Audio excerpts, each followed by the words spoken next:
Hello दोस्तों, आज हम पढ़ेंगे अधूरी शादी का भाग नंबर 39। दोनों बहुत देर तक एक दूसरे की बाहों में यूं ही पड़े रहे। कार्तिक ने धीरे से माही से पूछा, माही, तुमने मुझे माफ कर दिया ना? माही, वह तो कब कर दिया। इस पर कार्तिक चौंकते हुए बोला, पर कब? मुझे तो पता नहीं चला। माही मुस्कुराते हुए बोली, हमने तो आपको उसी रोज माफ कर दिया जब मिस्टर कपूर के साथ मीटिंग के बाद हमारे द्वारा इतना गुस्से में बोलने पर भी आप शांति से सब कुछ सुन रहे थे और हमें कुछ कहा भी नहीं। उल्टे रात में चुपके से हमारे कमरे में आकर हमें हमारी पायल पहनाई और वह शर्मा कर नजरें झुका ली। कार्तिक की आंखें हैरत से फैल गई। फिर उसके चुप हो जाने पर वह शरारत से बोला, और क्या? बोलो बोलो ना, चुप क्यों हो गई? माही, और कुछ नहीं। कार्तिक, नहीं, और भी कुछ था। माही, हाँ तो आपको तो याद ही है, फिर हमसे क्यों पूछ रहे हैं? कार्तिक, मुझे तुम्हारे मुंह से सुनना है। माही, अब आप हमें तंग कर रहे हैं। कार्तिक, नहीं तो बिल्कुल भी नहीं, उल्टे तुम ही मुझे तंग कर रही हो। जल्दी से बताओ, अब और नहीं बताओगी तो मैं गुस्सा हो जाऊंगा।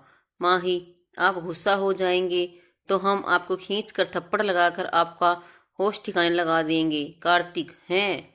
माही, तुम अपने पति को मारोगी? माही, अब हमारे पति देव ने ही तो हमें कहा था कि जब वह गुस्सा करे तो हम उन्हें कसकर थप्पड़ लगा सकते हैं। कार्तिक, पर मैंने तो बस यूं ही कह दिया था। माही, पर हमने तो सीरियसली उस बात की गांठ बांध ली और हंसकर वहां से भाग गई। कार्तिक उसके पीछे दौड़ता हुआ कहा, रुको, अभी बताता हूँ। थोड़ी देर में कार्तिक माही को पकड़ लिया। माही ने बड़े ही प्यार से उसकी आंखों में देखा तो कार्तिक ने उसके माथे पर किस कर लिया। माही की आंखें बंद हो गई। दोनों की इकरार की खुशी थी या चांदनी रात का नशा। कार्तिक की सांसें माही को अपनी आंखों पर महसूस हुई। उसने कार्तिक के शर्ट को और भी कस के पकड़ लिया। कार्तिक ने धीरे से उसके दोनों पलकों को चूम लिया, फिर उसके दोनों गालों को भी। थोड़ी ही देर में उसके होठ माही के होठों के पास थे। उसकी गर्म सांसों ने माही के दिल की धड़कन को और भी तेज कर दिया। कार्तिक जैसे ही आगे बढ़ने को हुआ कि उसका फोन बज उठा। फोन की आवाज पर दोनों होश में आ गई। माही शर्म के मारे नजरें नीची कर ली। कार्तिक भी शर्मा कर फोन में देखने लगा। वह युग का फोन था। कार्तिक ने जैसे ही फोन पिक किया, उधर से पीहू की आवाज आई। वह रो रही थी, डैडा डैडा। कार्तिक घबरा कर बोला, हेलो मेरी एंजल, क्यों, क्या हुआ? आप रो क्यों रही हो? माही की आवाज सुनकर उसने फोन स्पीकर पर करने के लिए इशारा किया।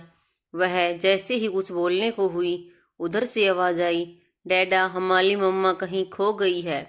हमने पूरे घर में खोज लिया है, वह हमें कहीं नहीं मिल रही है। और वह रोने लगी। यह सुनकर कि पीहू ठीक है, कार्तिक और माही दोनों ने चैन की सांस ली। फिर जैसे ही उन्हें ध्यान आया कि उसने अभी क्या बोला, वह दोनों जोर से हंस पड़े। माही पीहू से बोली कि बच्चा, आपकी मम्मा तुरंत आपके पास आ रही है, वह कहीं नहीं खोई है। पीहू भी माही की आवाज सुनकर खुश हो गई। मम्मा, आप हमें मिल गई। आप कहाँ हो? मम्मा, जल्दी 6 माले 5 आ जाओ, हमें नीनी करनी है। माही, ठीक है बेटा, मम्मा अभी तुरंत आ रही है। तब तक आप अपनी नानी के पास जाके सो जाइए। फोन रखने के बाद माही कार्तिक की ओर देखा।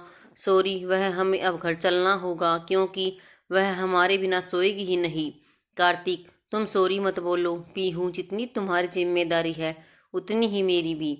उसे मैं यूं ही एंजल नहीं बोलता, उसी के कारण तो मैं तुमसे मिल पाया हूँ, इसलिए वह तुम हमारी फर्स्ट प्रायोरिटी है। थोड़ी देर बाद मैं दोनों सुधा जी के घर पहुंचे। गेट खुलते ही युग बोला, सॉरी भाई, पीहू बहुत रो रही थी, किसी से चुप ही नहीं हो रही थी, इसलिए मैंने फोन किया। कार्तिक हंसते हुए बोला, इट्स ओके युग, इसमें सॉरी बोलने वाली कोई बात नहीं है। माही, पीहू कहाँ है अभी? पीहू जब माही की आवाज सुनी तो वह दौड़कर उसके पास आ गई। मम्मा मम्मा, आप कहाँ खो गई थी? तभी उसकी नज़र कार्तिक पर पड़ी तो वह उसकी गोद में चली गई। डैडा, आपने हमारी मम्मा को ढूंढ दिया। आप हमारे प्याले डैडा हो। आज तो पीहू डैडा के पास ही निकलेगी। और उसके गाल पर किस करते उसके कंधे पर अपना सर रख दिया। कार्तिक मुस्कुराते हुए बोला, ठीक है एंजल, आज आपके डैडा आपको निन्नी खिलाएंगे। सब उन दोनों के चेहरे की खुशी देखकर समझ गए थे कि अब बस सब ठीक है, तो वे लोग भी गुड नाइट बोलकर सोने के लिए चले गए। पीहू कार्तिक को कमरे में चलने के लिए बोली तो कार्तिक उसके साथ उसके बेडरूम में चला गया। माही भी उसके पीछे पीछे बेडरूम में आ गई। उसने धीरे से वॉशरूम का गेट खोलकर अंदर चली गई। थोड़ी देर बाद वह चेंज करके बाहर आई तो देखी पीहू कार्तिक की गोद में सो रही थी और उसे देखकर कार्तिक मंद मंद मुस्कुरा रहा था। माही धीरे से पीहू को उसकी गोद से लेना चाहा तो वह नींद में ही अपनी छोटे छोटे हाथों से कार्तिक के शर्ट के बाजू को कसकर पकड़ ली। कार्तिक उसे इशारे से मना कर दिया। माही वही बेड पर दूसरे साइड में बैठ गई और बड़े ही प्यार से उन दोनों को देखने लगी। कार्तिक ने उसे यूं घूरते हुए देखा तो बोला, माही, क्या तुम जानती हो कि मैं पीहू को एंजल क्यों बोलता हूँ? माही ने ना में सर हिलाया तो कार्तिक आगे बताया, क्योंकि इसी की वजह से मुझे तुम्हारा पता चला था। फिर उसे बताया कि किस तरह उसके मोबाइल में उसकी तस्वीर देखकर पीहू उसे चोर अंकल करते हुए उससे झगड़ पड़ी थी और अपनी नानी के पास लेकर गई थी। माही यह सब सुनकर मुस्कुराते हुए बोली, और आज भी हम इन्हीं के कारण एक हुए हैं। यह सुनकर कार्तिक बोला, मैं कुछ समझा नहीं माही, हमने तो आपको बहुत पहले ही माफ़ कर दिया था, पर डर लगता था कि पता नहीं आप पीहू को अपनाएंगे कि नहीं, क्योंकि हमें पीहू में अपना बचपन नज़र आता था। अम्मा के गुजर जाने के बाद हम भी इतने ही अकेले हो गए थे जितना कि पीहू अपनी मम्मी पापा के एक्सीडेंट के बाद हो गई थी। हमारे पास तो फिर भी बाबा थे, पर पीहू बिल्कुल अकेली थी। जानते हैं, इस बच्ची ने तो उस एक्सीडेंट में न केवल अपनी मम्मी पापा खोया, बल्कि अपनी आवाज़ भी खो दी थी। और जब पहली बार हमें देखी तो हमें मम्मा मम्मा कहकर हमारे गले लग गई। धीरे धीरे हम भी उनसे जुड़ते चले गए। हम पीहू को बिन माँ का पलते नहीं देखना चाहते थे, क्योंकि जिस तकलीफ से हम गुजर चुके थे, हम नहीं चाहते थे कि पीहू भी उस तकलीफ से गुजरे। इसलिए हमने आपके पास लौटने से खुद को रोक लिया था। पता नहीं आप पीहू को एक्सेप्ट करेंगे कि नहीं। वैसे माँ बाबा ने पहले ही पीहू को अपनी पोती मान लिया था, और आज जब आपने हम सब के सामने वह डॉक्यूमेंट दिया तो हम खुद को रोक नहीं पाए।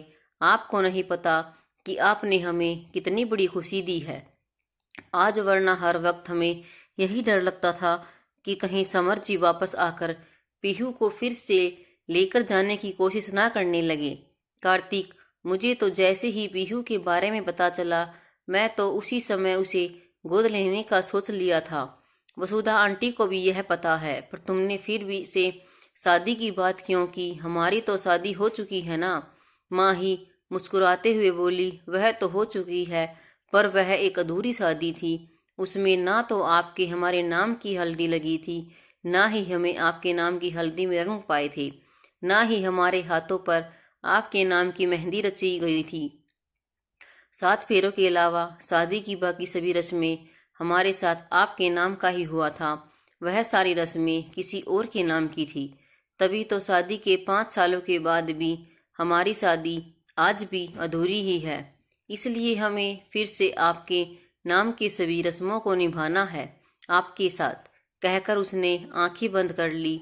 उसकी आंखों की पलकें गीली हो चुकी थी। कार्तिक ने धीरे से पीहू को बेड पर लिटाया और माही के करीब खिसक कर उसकी पलकों को अपनी उंगलियों से साफ किया। तुम्हारी हर इच्छा पूरी होगी, हमारी अधूरी शादी फिर से दोबारा होगी, और इस बार यह शादी अधूरी ना रहकर मुकम्मल होगी। और उसके सर को अपने कंधे से लगा लिया। थोड़ी देर बाद माही खुद को रिलैक्स करते हुए कार्तिक से बोली, रात बहुत हो गई है, अब आप भी जाकर सो जाइए, सुबह ऑफिस भी जाना है।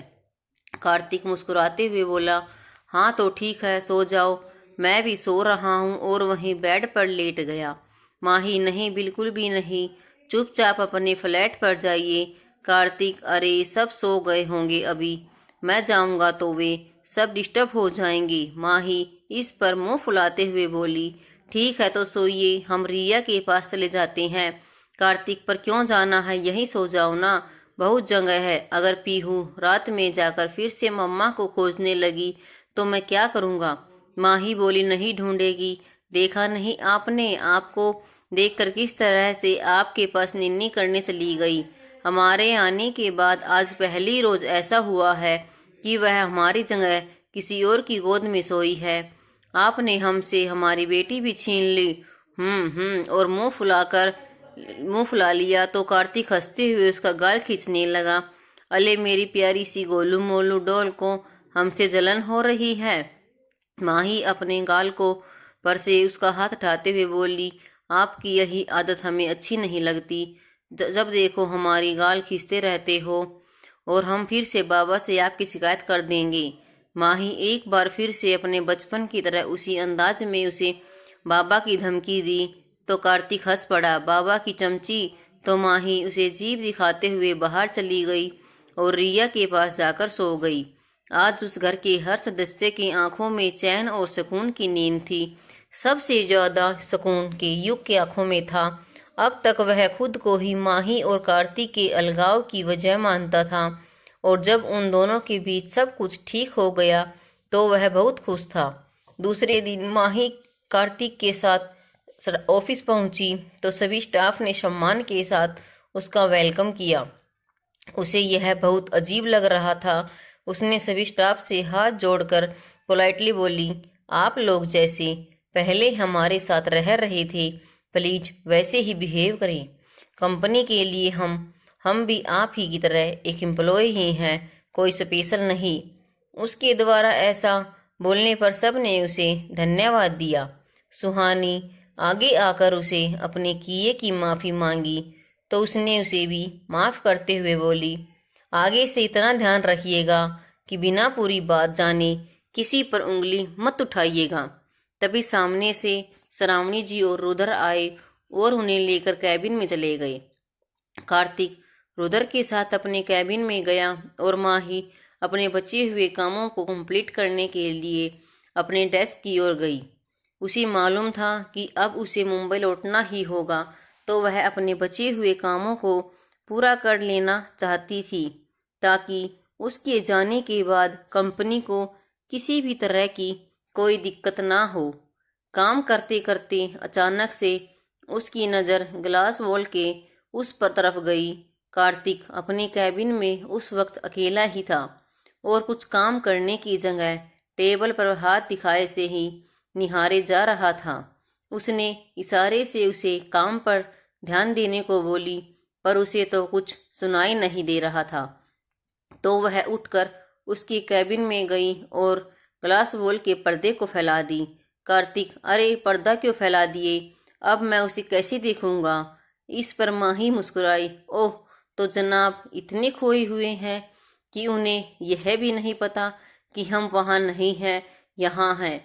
फिर कार्तिक के पास जाकर बोली, कार्तिक जी, ऑफिस काम करने के लिए होता है, किसी को निहारने के लिए नहीं।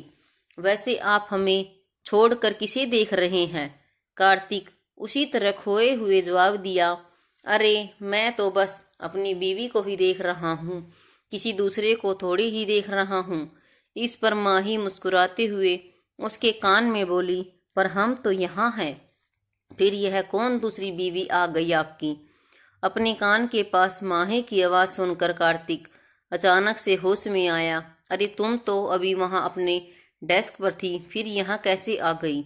माही उससे आंख दिखाते हुए बोली, हम तो बहुत देर से यहाँ हैं, पर आप तो किसी और को देखने में व्यस्त थे, इसीलिए आपको हम नजर नहीं आए। जाइए, हम आपसे बात नहीं करते।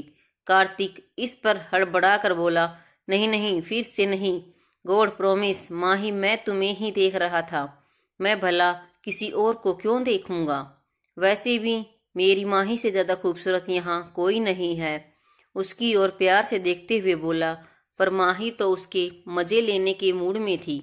मतलब अगर कोई हमसे ज़्यादा खूबसूरत मिलेगी तो आप उसे देखेंगे? कार्तिक, अरे नहीं, तो बिल्कुल भी नहीं। मैं भला किसी और को क्यों देखूंगा? माही अपनी मुस्कुराहट दबाकर बोली। झूठ मत बोलिए, अभी आपने कहा था कि यहाँ हमसे ज़्यादा सुंदर कोई नहीं है। इसका यही मतलब हुआ ना कि आपने सभी फीमेल एम्प्लॉय को गौर से देखा है। जाइए, हम अब आपसे नाराज हैं, बात भी नहीं करेंगे। इस पर कार्तिक अपना सर को खुजाते हुए बोला।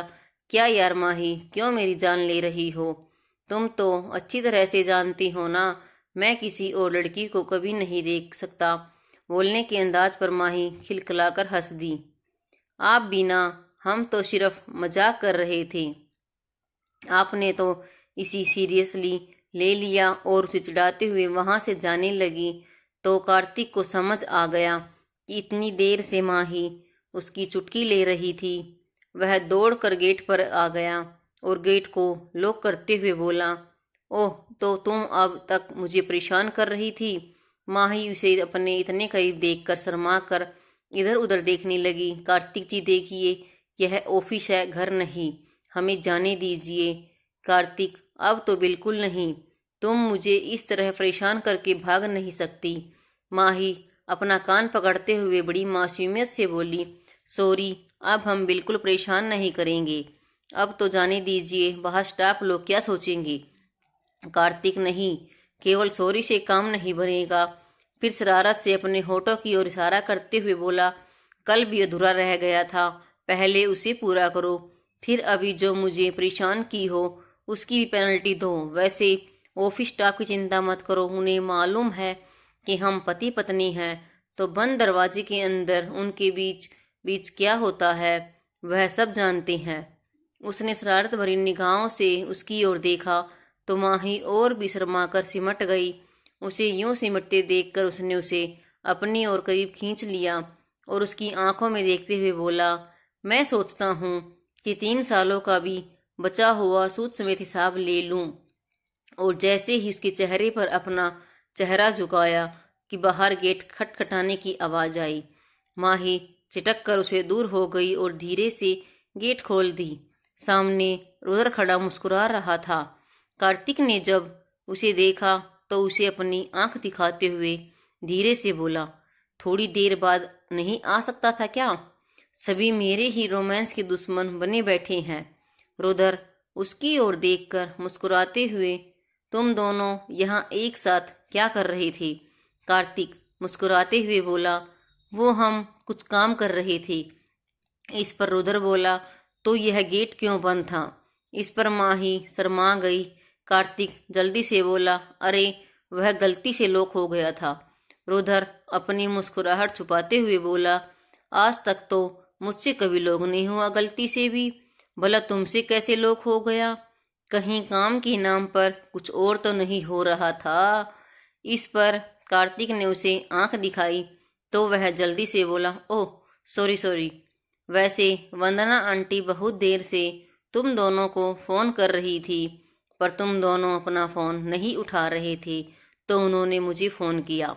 उन्होंने तुम दोनों को याद दिलाने के लिए बोला कि तुम दोनों को आज जल्दी घर जाना है।